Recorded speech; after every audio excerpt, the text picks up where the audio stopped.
The Galaxy A might be in the process of being developed, causing confusion among numerous fans. Please be aware that there is no Galaxy A or Galaxy A, but there does exist a Galaxy A80, which was a highly revolutionary device at the time because it had a rotating camera system, enabling users to utilize the same rear camera system for capturing selfies. This feature was considered groundbreaking and set the device apart from others in the market. It was a very innovative design at the time. It didn't have a front camera, so it made very good use of the screen space without any kind of notch. For some reason, Samsung did not continue with this device, and we really miss those years when Samsung took risks and proposed different designs. It was much more innovative. But it seems that now, with this mysterious Galaxy A, Samsung could take a little risk again in the design. But let me tell you why it is said that Samsung is working on this device.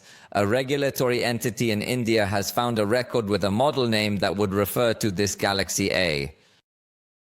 These records are clearly created in order for the devices to obtain the relevant certification and be distributed in specific markets.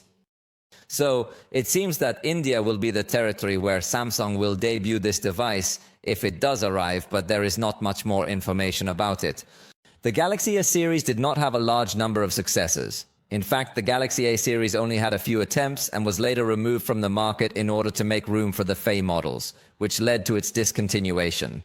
So currently the highest model in the Galaxy A series is the Galaxy A55. There is no Galaxy A, and it also sounds very strange that this particular device is labeled as Galaxy A instead of Galaxy A, which is quite unusual. So it is a somewhat strange report, but I will inform you just in case you are hopeful that Samsung will launch a successor to the Galaxy A, which I insist was one of the most revolutionary and groundbreaking devices of its time. By the way, I have the review available in case you want to know about it if you were not aware of its existence.